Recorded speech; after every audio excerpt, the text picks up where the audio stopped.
Yeah, you do. All right. Me Let's up. move on to our next one. We have Miss Simone Manuel, Chocolate Thunder in the building. Hey, yo. But swimming some let's just say some interesting things. She's swimming well, but not swimming well, I guess, also at the same time. As far as satisfaction with practice goes, I'm sure. Um, I'm gonna go ahead and say this as somebody who moved up from sprint group, made the stupid mistake to leave the promised land, hanging out with Jesus Christ and them boys, and I chose to go live with the mortals, Adam and Eve, and they stupid Shameful. selves. Terrible decision. Shameful. Terrible. And this even goes to a comment that we just got where, it's like, okay, I missed my taper or whatever. I swam slow. I didn't do any work, I guess. But then senior year rolls around and we find out, long course season is 5 months, right? So I end up tapering for 2 whole months straight, instead of maybe like 3 weeks or whatever it is. And I drop a second after adding for 3 years. So you got to stand up for yourself, homegirl. Like, ain't nobody else gonna do it. I'm telling you. I've never done $7,000 in my life, and I was quote unquote a 200 freestyler. Okay. Nah. What do you think about this, Elvis? Yeah, she had that interview with SwimSwam after her race, and for those of you who don't know, she mentioned that she'd never done. Sorry, it sounded like something fell in the closet or something over here, like someone's trying to break in. So the zombies. I know, right? So she's never done 7K practices before, but she's doing them now with Bob Bowman. And a lot of people keep commenting about how she looks so fit now and, maybe a little more muscular and a little stronger. And I'm like, of course she looks fit. She came to Bowman out of shape.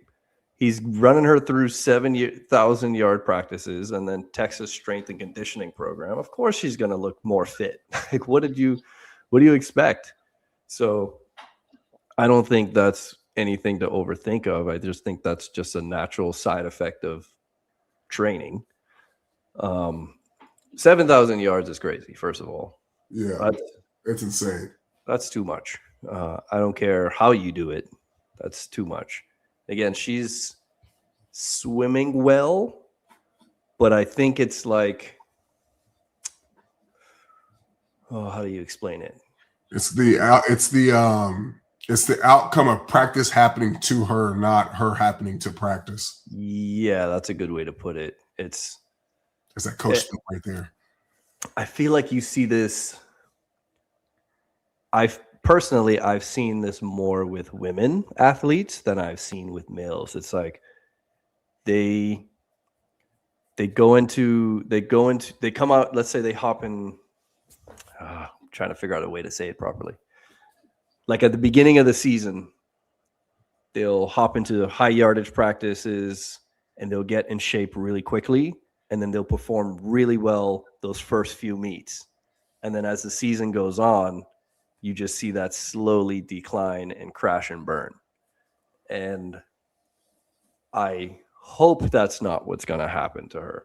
I'm not wishing that on her, but I see a lot of the same symptoms of what I've seen in my career with female athletes who hop into a high yardage program and then right out of the season, they have these, they attribute the few good swims to the high yardage instead of just like, oh, I'm just in shape now. It's almost like how Caleb Dressel says, now we're going to start doing race prep, where it's like, yeah, you should have probably been doing that earlier, but I almost feel like Simone should be doing race prep because now she's basically competitively exercising. Yeah. Like she's swimming well because she's a good swimmer and she's in shape. But in order for her to get to that next level of swimming amazing, You got to train. You can't exercise. And I know I just kind of rambled on a little bit till I got to my point, but I think that's where I was going. I think most people will get it though. Mm-hmm. Like she's a sprinter doing. All right, so I think this is probably something really interesting I want to touch on too. Is she's a 100 freestyler, and I was a 100 freestyler too, and that's what put me in the sprint group, right? And my capability to go like athletically and biologically, right? But I had range to go up because I had great speed control, right? Like I could back off 3 seconds, be out 45, and then turn it on while tired and still crush people coming home, right? But it doesn't mean I needed to be training with the mid-D swimmers. Mm-hmm. And I think she's like that a lot. And because you could just look at her build and be like, okay, that's not a middle distance swimmer. Like that is an athlete. Like she's closer to Serena Williams than she is to a Venus Williams. Yeah. Like she is a strong looking cat. And it's like you can't, how do I want to say this? Well, I guess I've already said it. Right, I said it in the comment section on SwimSwam, and then I said it in the when she was mad at me. That I got the solution for you, homegirl. Hit me up. Like the fact that nobody's saying to her like, "Hey, something's wrong," like because physically. You can't tell me she should be doing the same practice. I'm assuming the same practice that Leon Marchand is doing. There's no way you convince me of that. 0% chance. Carson, 400 IMers. You got, if you want to include Shane in that, which I think Shane is one of the swimmers who can go up. I think it's definitely a black thing to a degree. Not that it's not an everybody thing, but I've seen a lot of black swimmers who can go up and then get trapped into a higher group because they're good at it. But you have 4 of the top 400 IMers in the world training under Bowman. Shane, Carson, Summer, Leon. Right? And you're telling me that Simone's doing that same workout? God, I hope not. Like, and it's funny because, like, I remember I read one of the comments where like Dax is saying that he knows more than the UT coaches. Well, I can tell you what, a sprint freestyler who's black and athletic shouldn't be doing 400 IM workouts. I'll tell you that much. So there ain't no rockets and we ain't scientists, right? This is just straight up swimming. Like, I feel bad for her, but I think one thing she needs to be very, very, very careful about, and y'all can look this up, viewers, is that black people have immune systems that are about 5 times stronger than white people's. And that's why, like, when we eat certain foods, we get like a lot of inflammation, like really bad inflammation, especially around like our necks and our faces. Whereas white people don't, because it doesn't trigger them as bad. And it's like all this immune stuff is a stress response. And if she's training that hard, like you got to be careful because you might trigger something. Like my ulcerative colitis got triggered because of how much work I was doing when I was in high school. So be careful. You might have some dormant stuff going on in you, and all this work triggers it. So be careful, Simone. I'll take another thing I wanted to touch on that kind of bothered me. After she won, which race did she win? Was it the 100? No, she got second in the 100. Okay. Then maybe it was a 50. I think so. Okay. So anyway, whichever race it was, I do believe it was a 50. She touched the wall and then slowly looked back at the clock, nonchalantly looked forward, got out of the pool and walked away. And I was like, oh, That's it. That's it. Are you not entertained? I am not entertained. Like you couldn't give me a Yeah, she slap won. the. You couldn't give me a slap the water or a freaking cannonball or a flex to the camera or a smile, like something like. It's just like, why are we so like? Are we trying this hard to just be cool and nonchalant every time after a race? Like, God, that freaking that culture needs to stop, man. In swimming, it's She so can't bad. see also though.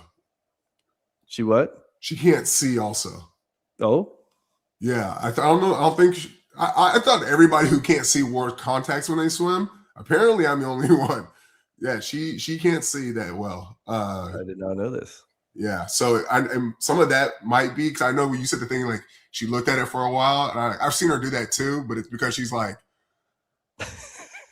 trying to Cyclops vision But read here's me the thing. board. But here's the thing. I know she heard the announcer say Simone, first place. Right. I know she heard that.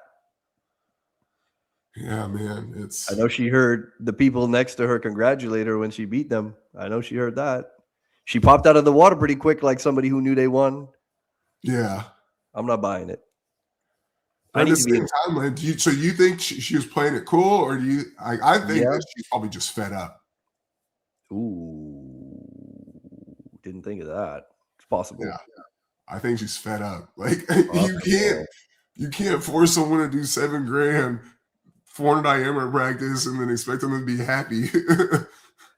I mean, but hey, she won the race though. What are you mad about? Okay, you want to play that? Okay, would you if you were Simone, right? You're Elvis, so not you're Simone. Elvis is in the race. You win it, the 50 free, but you know that on Monday your ass got naked recovery practice and then 2 hours of 400 of training with 4 of the best 400 diameters in the world. Are you excited? I wouldn't be there. Exactly. I wouldn't put myself in that position. So you're in a Kanye West and we'll never know, huh? We'll never know. I wouldn't be because I wouldn't be there. I'd be like, hey, I'm thinking of coming to train with y'all. How much do you 7 what? Click. Yeah. You know something I thought about the other day? I don't remember what someone made me think about this. But they pretty much like stopped partying. I think it was like 2018. It's like partying pretty much died in swimming. And I know like when I was still swimming, it was like a release. Like, bro, all swimmers are masochists. And it's like you gotta have something to like reset your mind, like just take your mind completely off of it. Because just being alive doesn't do it. Like you thinking about that practice you just did, or the one you got coming up. You got 2 days off, which is really one day because you got a Saturday workout, and then you spend all day Sunday just dreading Monday morning practice. And it's like going to a party was just a way to just like you know. And none of these swimmers do that anymore. And like I went looking back at pictures because we were like talking about, you know, different people we could interview, and I was like, well, whose pictures do I have pictures with that would be like good, like thumbnails, right? But I was just thinking about it, I was like, man, we look like we're having so much fun. And it's like, what do these people do for fun? Like, not fun like that, like fun where you like Jesus take the wheel, have fun. You know what I mean? And I don't think they have that. They don't got that release no more.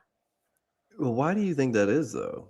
Like, is it I know when I was coming out of college, at least grad school, that was the beginning of when I remember the athletic directors were telling everybody, hey, if you have a Facebook, you have to follow this person or you have to be friends with this person. And it was like UK, University of Kentucky, University of Kentucky compliance officer or something. Right. And it was just somebody they hired to be friends with all the athletes, anybody. And if you posted any photo of you partying or video, they would flag you and call you in or send it to your coach.